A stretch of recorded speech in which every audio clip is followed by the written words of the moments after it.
जरूर। UPSC JPSC BPSC का कठिन है सफर, मेहनत से लिखेंगे इतिहास, न छोड़ेंगे कोई कसर, कोई कसर। आगे बढ़ ना रुक ना हार मान, युवा का साथ। झारखंड जैसे इलाकों में जहां खनिज भरे पड़े हैं, वहां तस्वीर कुछ अलग क्यों दिखती है? मतलब लोहा, कोयला, इस्पात, ये सब तो खूब निकला, पर साथ में गंभीर समस्याएं भी खड़ी हो गई। इन रिपोर्ट्स में बार बार जिक्र आता है आदिवासी विस्थापन का और पर्यावरण को जो भारी नुकसान हुआ उसका। ऐसा क्यों हुआ वहां? हाँ, ये एक बहुत बहुत ही अहम सवाल है और इन रिपोर्ट्स के मुताबिक इसकी जड़ें कई बातों में हैं। एक तो जो विकास हुआ वो बहुत तेज।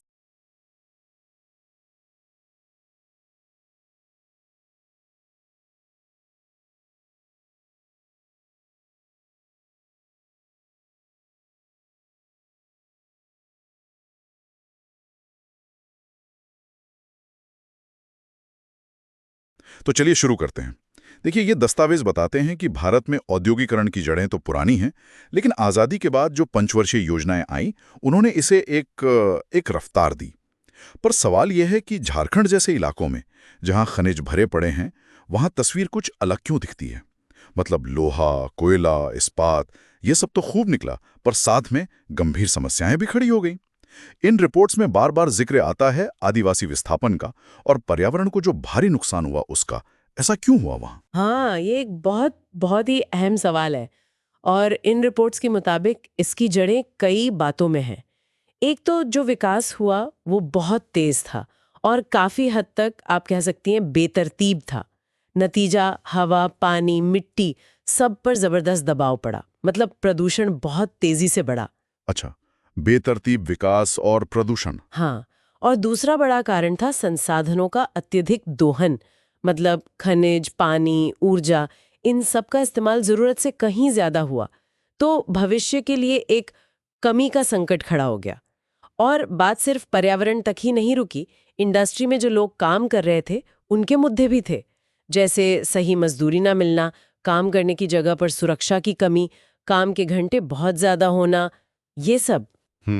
श्रम विवाद भी यानी। बिल्कुल। और एक और बहुत बड़ी समस्या थी जमीन अधिग्रहण की। कई बड़े औद्योगिक प्रोजेक्ट्स के लिए आप कह सकती हैं जबरदस्ती जमीन ली गई। और इसका सबसे ज्यादा असर आदिवासी समुदायों पर पड़ा होगा। हाँ, बिल्कुल। सबसे ज्यादा असर उन्हीं पर पड़ा और इन सब के पीछे अगर देखें तो नीतियों की कमजोरी, कहीं कहीं भ्रष्टाचार और पुरानी टेक्नोलॉजी का इस्तेमाल, ये भी बड़ी वजह रहीं जिससे उत्पादन लागत भी बढ़ती गई। ये कारण तो वाकई सोचने पर मजबूर करते हैं। और जैसा इन रिपोर्ट्स में भी लिखा है, इनका असर भी उतना ही गहरा रहा। पर्यावरण पर असर तो साफ दिखता है। हाँ, पर्यावरण पर तो सीधा असर। प्रदूषण बढ़ा, जंगल कम हुए। और वो जैव विविधता, बायोडायवर्सिटी जिसे कहते हैं। हाँ, जैव विविधता पर बहुत बुरा असर पड़ा। कई जानवरों और पौधों की किस्में खतरे में आ गईं। और सामाजिक असर, समाज पर क्या प्रभाव पड़ा? सामाजिक ताने बाने पर भी गहरी चोट पड़ी। देखिए, जो पुराने संयुक्त परिवार थे वो टूटने लगे। समाज में अमीर गरीब का फर्क, वो खाई बढ़ी। और विस्थापन तो था ही। हाँ, विस्थापन तो एक बहुत बड़ा मुद्दा था ही। बहुत से लोगों को अपना घर बार छोड़ना पड़ा।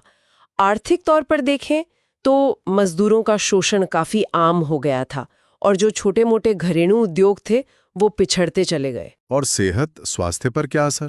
स्वास्थ्य पर भी बुरा असर पड़ा। प्रदूषण की वजह से सांस की बीमारियां, दिल की बीमारियां, ये सब बढ़ीं। कई स्टडीज इस तरफ इशारा करती हैं। तो ये तो हुई समस्याएं और उनके असर। अब समाधान की बात करें। इन रिपोर्ट्स में समाधान के क्या रास्ते सुझाए गए हैं? हाँ, समाधान पर भी बात हुई है और ये साफ है कि कोई जादुई हल नहीं है इसका, बल्कि कई मोर्चों पर एक साथ काम करने की जरूरत है। जैसे पर्यावरण के लिए आजकल जैसे ग्रीन टेक्नोलॉजी कहते हैं, यानी साफ सुथरी तकनीक, उस पर जोर है। वेस्ट मैनेजमेंट मतलब कचरा प्रबंधन को सुधारना और प्रदूषण कंट्रोल करना, ये प्राथमिकताएं हैं। अच्छा, और इसके लिए कुछ कानूनी कदम भी उठाए गए होंगे? हाँ, बिल्कुल। जैसे 1986 का पर्यावरण संरक्षण कानून है, या फिर 2010 में जो राष्ट्रीय हरित अधिकरण यानी एनजीटी बना। इनका मकसद यही है कि पर्यावरण से जुड़े मामलों का निपटारा तेजी से हो। और मजदूरों के लिए उनके हालात सुधारने के लिए क्या? मजदूरों के लिए देखिए, श्रम कानूनों में सुधार बहुत जरूरी है। काम की जगह सुरक्षित हों, सही मजदूरी मिले, इसी दिशा में जैसे 1947 का औद्योगिक विवाद अधिनियम था या अभी हाल में जो श्रम संहिता 2020 आई है, वो इसी कोशिश का हिस्सा है। और सामाजिक स्तर पर विस्थापन वगैरह के लिए सामाजिक स्तर पर ये बहुत जरूरी है कि विकास के कामों में स्थानीय समुदाय की भागीदारी हो। उनके लिए स्किल डेवलपमेंट मतलब हुनर सिखाने के कार्यक्रम चलें और जिन लोगों को विस्थापित किया गया है उनके पुनर्वास की अच्छी ठोस नीतियां हों, सिर्फ कागज पर नहीं, असल में। तो ये तो हुए समाधान के पहलू, लेकिन आज जमीनी हकीकत क्या है? क्या हालात वाकई बदले हैं? देखिए, स्रोत मानते हैं कि चुनौतियां तो अब भी बड़ी हैं। ऐसा नहीं है कि सब ठीक हो गया है। क्लाइमेट चेंज का खतरा है, संसाधन लगातार कम हो रहे हैं, सामाजिक बराबरी अब भी एक बड़ा मुद्दा है। चुनौतियां बरकरार हैं। हाँ, लेकिन कुछ सकारात्मक बातें भी हैं। सरकारें कोशिश कर रही हैं, जैसे झारखंड औद्योगिक नीति 2016 आई थी, जिसका मकसद निवेश लाना था।